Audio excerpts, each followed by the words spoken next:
जैसा स्वागत है बच्चा लोग। आज हम देखने जा रहे हैं व्याकरण विधा के अंतर्गत समास को।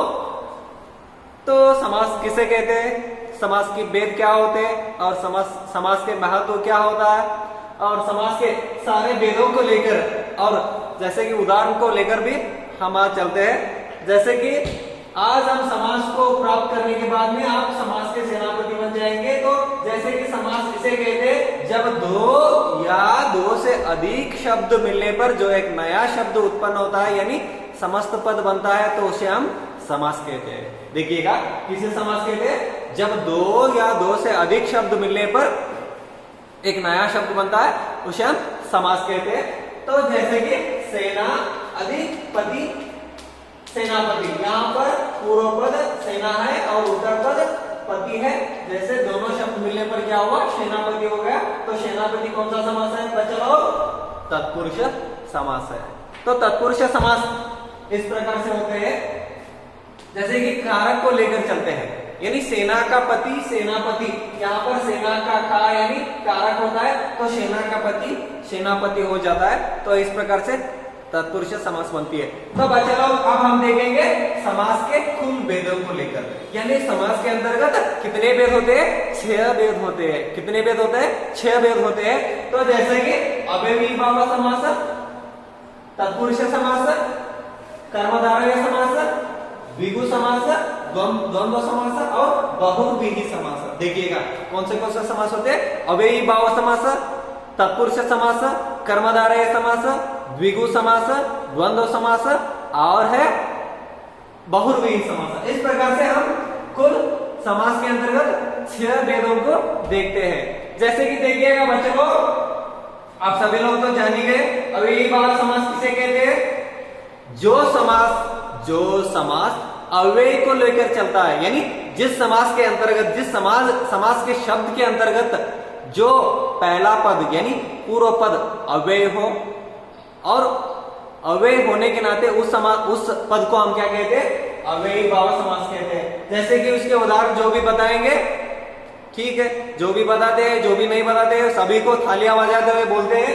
तो अव्ययीभाव समास किसे कहते हैं, जो समास अव्यय को लेकर चलती है और जो जिस समास के अंतर्गत पहला पद यानी पूर्व पद अव्यय हो उसे हम अव्ययीभाव समास कहते हैं। तो अव्ययीभाव समास के अंतर्गत जैसे कि देखिएगा यथाशक्ति यानी शक्ति को लेकर, शक्ति को लेकर, आजीवन जीवन से लेकर, निडर यानी जिसको डर नहीं है और प्रतिदिन दिन यानी प्रतिदिन और बरपेट यानी पेट भर के, बरपेट का मतलब पेट भर के।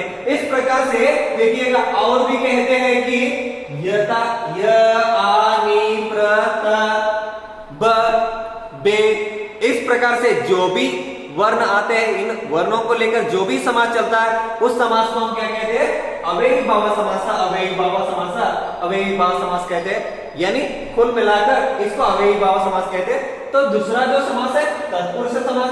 जैसे कि देखिएगा बच्चों लोग, तत्पुरुष समास किसे कहते हैं, जिस समास में कारकों को लेकर चलते हैं, यानी उत्तर पद कारक को लेकर चलती है, उत्तर पद हो या पूर्व पद हो या उत्तर पद, यहाँ पर कारक को लेकर जो भी समास चलती है उसको हम तत्पुरुष समास कहते हैं। जैसे कि तत्पुरुष समास के अंतर्गत फिर से कुल 6 भेद होते हैं, यानी कर्म तत्पुरुष, करण तत्पुरुष, संप्रदान तत्पुरुष, अपादान तत्पुरुष, अधिकरण तत्पुरुष और आखिरी जो है अधिकरण तत्पुरुष। इस प्रकार से फिर से 6 तत्पुरुष के भेद होते हैं, यानी तत्पुरुष समास इसे कहते हैं कि जो समास कारकों से लेकर चलते हैं, यानी विभाग करने पर जो भी शब्द को हम भेद करने पर यानी विभाग करने पर, हिस्से बनाने पर वहां पर विभक्ति का लोप होता है उसको हम तत्पुरुष समास कहते हैं। जैसे कि देखिएगा बच्चों कन्यादान, यहाँ पर कौन सा विभक्ति है, का है, कन्या का दान, कन्यादान। गृहागत यानी गृह गृह से आगत, यहाँ पर को है और गुणहीन गुण से हीन गुणहीन यानी गुण से हीन। और आप बीती, आप पर बीती। स्वर्ग प्राप्त, स्वर्ग को प्राप्त, स्वर्ग को प्राप्त।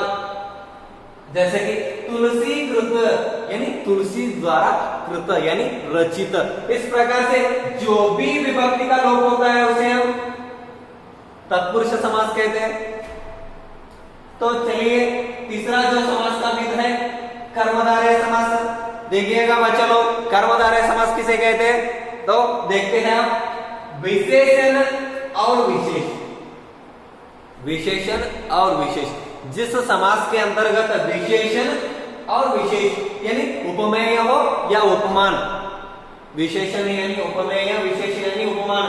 जो भी समास विशेषण या उपमेय, जो भी समास विशेष या उपमान को लेकर चलती है तो उस समास को हम कर्मधारय समास, कर्मधारय समास, कर्मधारय समास कहते हैं। तो कर्मधारय समास यहां पर देखिएगा, जो भी समास के अंतर्गत हर्ष, दुख, गुण, आकार, जो भी भावनाओं को लेकर चलते हैं उसको भी हम कर्मधारय समास कहते हैं। देखिएगा बच्चा लोग, यहाँ पर नील कमल है। क्या है? नील कमल। कमल कैसी है? नील है। नील यानी विशेषण यहाँ पर, इसलिए यहाँ कौन सी समास बन गया है?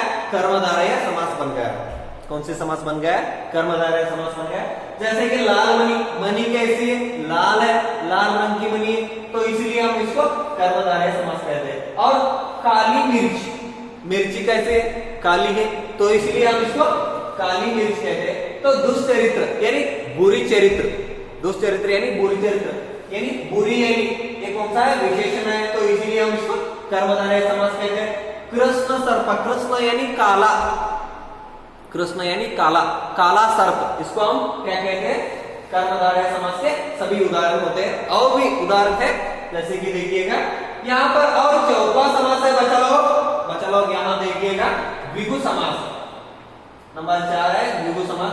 द्विगु समास किसे कहते हैं? जो भी समास के अंतर्गत हम पूर्व पद में संख्या को देखते हैं, यानी संख्या का जो हिस्से को यानी पद को देखते हैं, उसको हम द्विगु समास कहते हैं। बच्चा लोग यहाँ पर संख्या को जो भी लेकर चलती है उसको हम द्विगु समास कहते हैं। देखिएगा उदाहरण के लिए, जैसे कि नवरात्र यानी नवरात्रों का समूह, नवरात्रों का समूह, नवरत्न, नवरत्नों का समूह, त्रिफला, त्रिफलों का समूह, त्रिभुज यानी त्रिभुजों का समूह। जैसे कि देखिएगा त्रिभुजों का समूह 1 2 3, पंचवटी 5 वटों का समूह। इस प्रकार से जो भी समास के अंतर्गत पहला या पूर्व पद जो भी संख्या होता है, नव नव, त्रि त्रि, पंच पंच, इस प्रकार से जो भी समास के अंतर्गत संख्यावाचक को लेकर चलती है उसे हम संख्या द्विगु समास कहते हैं बच्चा लोग। तो अगला जो समास का विध है बच्चा लोग, द्वंद्व समास। द्वंद्व समास कौन सा समास है? द्वंद्व समास। ये भी समास का एक प्रकार है। इस द्वंद्व समास के अंतर्गत दोनों पद यानी पूर्व पद और उत्तर पद, दोनों पद समान रूप से प्रदान हो, इसको हम क्या कहते हैं? द्वंद्व समास कहते हैं बच्चे लोग। तो बच्चे लोग द्वंद्व समास के अंतर्गत आने वाले कई प्रमुख उदाहरण है, जैसे कि माता पिता, भाई बहन, राजा रानी, राम सीता और राधा कृष्ण। इस प्रकार से गुरु शिष्य आदि यहाँ पर आते हैं। तो माता और पिता, भाई और बहन, राजा और रानी, राम और सीता, राधा और कृष्ण, इस प्रकार से और जुड़ने पर भी यह समास आगे बढ़ती है। यहाँ पर इस प्रकार से दोनों पदों का प्रदान होता है। यहाँ पर माता उतना ही प्रदान नहीं होती है, पिता उतना ही प्रदान होते हैं, बोथ आल्सो यानी दोनों ही शब्द यहाँ पर प्रदान होते हैं। इस प्रकार से, इसलिए इसको हम क्या कहते हैं? द्वंद्व समास कहते हैं बच्चा लोग। तो अगला जो आखिरी समास है बहुव्रीहि समास। बहुव्रीहि समास के बारे में आप सभी लोग तो जानते ही है, किसे कहते हैं बहुव्रीहि समास? पूर्व पद या उत्तर पद, पूर्व पद या उत्तर पद, पूर्व पद या उत्तर पद प्रदान न होते हुए, यहाँ पर जो भी पद, कौन सा भी पद प्रदान नहीं होती है, यहाँ पर कुछ अन्य, कुछ अलग पद ही यहाँ पर आकर प्रदान हो जाता है। देखिएगा बच्चा लोग, उदाहरण देखने पर आप सभी लोगों को जानते हैं। नीलकंठ, नीलकंठ यानी नीलकंठ किसका है? नीलकंठ, यहाँ पर ये कौन सा भी शब्द प्रधान नहीं, नीलकंठ किसका है, शिव का है। तो शिव नाम का एक शब्द पद ही नहीं है इस शब्द के अंतर्गत, तो यहाँ पर क्या होता है, शिव आता है। नीलकंठ जिसका कंठ नीला हो, जिसका कंठ नीला हो उसको हम शिव कहते हैं। यहाँ पर दोनों पद प्रधान न होते हुए शिव प्रधान, शिव शब्द प्रधान हो गया, तो इसलिए हम इसको बहुव्रीहि समास कहते हैं। वैसे उदाहरण है लंबोदर। लंबोदर बच्चा लोग देखिएगा, लंबोदर किसे कहते हैं, जिसका उदर लंबा हो, जिसका उदर यानी पेट, ब्रेड बास्केट, जिसका उदर लंबा हो उसको हम क्या कहते हैं, लंबोदर कहते हैं। तो इसलिए गणेश को हम लंबोदर कहते हैं। वैसे ही चक्रपाणी, चक्रपाणी जिसके हाथ में चक्र हो, जिसके हाथ में चक्र हो यानी विष्णु, उस विष्णु को हम क्या कहते हैं, चक्रपाणी कहते हैं। वैसे ही मुरलीधर, जिसने मुरली को धारण किया है उसको हम श्री कृष्ण कहते हैं, यानी यहाँ पर श्री कृष्ण शब्द प्रदान हो गया। तो वैसे ही श्वेतांबरी, जिसका वस्त्र श्वेत हो यानी सफेद हो उसको हम श्वेतांबरी यानी सरस्वती भी कहते हैं। इस प्रकार से बच्चा लोग यहाँ पर हम बहुव्रीहि समास को देख लिया है। तो इस प्रकार से सारे समासों का जानकारी हमने प्राप्त की है, जैसे कि अव्ययीभाव समास, तत्पुरुष समास, कर्मधारय समास, द्विगु समास, द्वंद्व समास और बहुव्रीहि समास। तो बच्चा लोग इन सारे समासों के अंतर्गत और भी उदाहरण है, उन सारे उदाहरण को लेकर आप जुड़ाकर नोट्स बना लीजिएगा। तो आज की इस वीडियो के अंतर्गत आप सभी लोग को धन्यवाद बच्चा लोग।